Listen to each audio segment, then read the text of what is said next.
साथियों, आज जो आर्मी का पेपर हुआ है जिसमें प्रश्न आए हैं और वैसे तो जो भी पढ़ा है उसी में से सारे प्रश्न मिले हैं, लेकिन ये कुछ प्रश्न थोड़े अच्छे प्रश्न हैं जो ठीक लेवल के जो आए एग्जाम में, तो करके देखते हैं। पहला प्रश्न था, एक समांतर चतुर्भुज के आसन कोणों का अनुपात दे रखा है 4:5, तो बताओ कोणों का मान कितना होगा, माप कितना होगा। जो भी देखो साथियों, जो आसन कोण होते हैं इनका योगफल होता है 180 डिग्री। तो यहां पर अनुपात दे रखा है 4:5, तो योगफल 180 डिग्री है, तो योग के नीचे योग रख देंगे।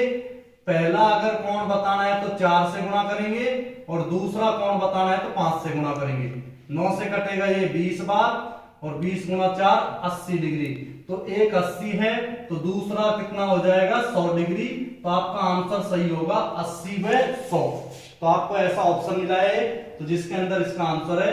तो सुबह के पेपर में ये वाला प्रश्न आया था साथियों। एक दूसरा प्रश्न, इस तरीके से एक लाइन आकृति बना के दी है, मतलब कोण माप से संबंधित दो प्रश्न पूछे गए हैं सुबह के पेपर में, जिसमें दे रखा है एक एंगल ये x है, एक 2y, और साथ के साथ इसमें लिखा है x बराबर 2y। जो x का मान है वो y का दुगना है, तो x का मान बताना है। तो साथियों यहाँ पर हमें x अनुपात y अगर ज्ञात करना चाहें तो 2:1 हो जाएगा। और आपको मैंने बताया था कि एक लाइन पर जो कोण बनता है, सीधी रेखा पर जो कोण बनते हैं, चाहे कितने भी कोण हो, सबका योगफल 180 डिग्री होता है। तो यहाँ पर भी इनका योग 180 डिग्री होगा और इनका अनुपातों का योग 3 हो जाएगा। x का मान बताना है, किससे गुणा कर देंगे 2 से, तो 3 से कटेगा ये 60 बार, 60 गुणा 2 कितना हो जाएगा 120 डिग्री।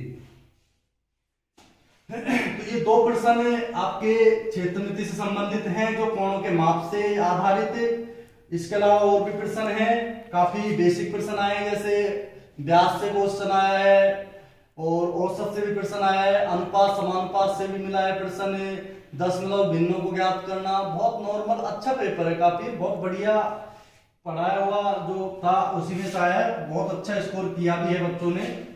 ये तीसरा प्रश्न है कि एक व्यक्ति ने 3 शर्ट और 4 पैंट खरीदी हैं। यदि एक शर्ट 250 रुपये और एक पैंट का मूल्य 450 हो, तो बताओ सभी का औसत मूल्य कितना होगा। तो साथियों, 3 शर्ट, एक शर्ट अगर 250 रुपये की है तो 3 शर्ट कितने की हो जाएंगी, 250 गुणा 3 कर देंगे, 3 शर्ट हो जाएगी 250 गुणा 3 कर देंगे,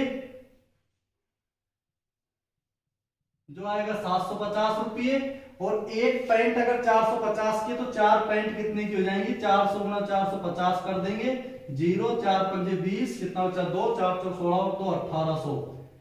हमें सभी का मूल्य बताना है। तो टोटल जो है अपने पास कपड़े कितने हो गए 7, और यहां पर इनका योग हो जाएगा 2550। तो वो सब बताने के लिए इसमें भाग दे देंगे 7 का। तो ये प्रश्न भी आया, बहुत अच्छा प्रश्न है। 7 × 21, कितना बचा इसमें से 4, 5 उतारेंगे 45, 7 × 42, कितना बच गया 3, 0 उतारेंगे 30, 7 × 28, तो लगभग 364 के करीब इसका आंसर है। और एक प्रश्न ये क्षेत्र नीति से आया है कि एक घनाभ का क्षेत्रफल 900 वर्ग मीटर है, यदि लंबाई 10 हो, चौड़ाई 15 हो, तो बताओ ऊंचाई का मान कितना होगा। तो बहुत अच्छा प्रश्न है भी। तो साथियों, इस प्रश्न को ऑप्शन के अनुसार करेंगे कि हमें पता है कि घनाभ का जो क्षेत्रफल का सूत्र मैंने लिखवाया है 2 गुणा लंबाई और चौड़ाई, लंबाई गुणा ऊंचाई और चौड़ाई गुणा ऊंचाई, ये मैंने सूत्र लिखवाया था क्षेत्रफल का। तो आप ऑप्शन से संख्या रखो कि जिनको गुणा करने पर 900 आ जाए। तो साथियों आप चेक कर सकते हो, लेकिन फिलहाल इसका आंसर 12 आएगा, क्योंकि मैंने ऑप्शन से h का मान 12 रखा है।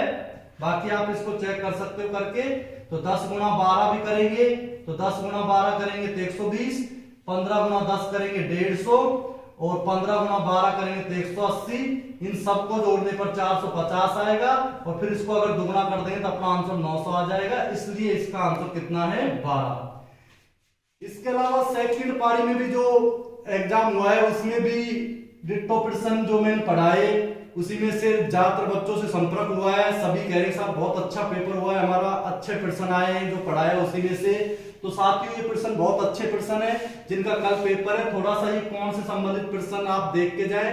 और मैंने आपको बताया कि सीधी रेखा पर 180 डिग्री होता है, मैंने आपको पूरक कोणों का बताया कि जो दो कोणों का योगफल 90 डिग्री होता हो वो एक दूसरे के पूरक कोण होते हैं। इसके अलावा मैंने समपूरक कोण भी लिखवाया है कि जिन दो कोणों का योग 180 डिग्री होता हो वो समपूरक कोण होते हैं। तो साथियों इस वीडियो को ज्यादा से ज्यादा देखें, शेयर करें आगे और कमेंट करें। जैसा भी आपका पेपर हुआ है, जिन साथियों ने आज ये पेपर दिया है तो अपने अपने क्वेश्चन बताएं और अपना क्या स्कोर रहा इसके बारे में बताएं। जय हिंद साथियों।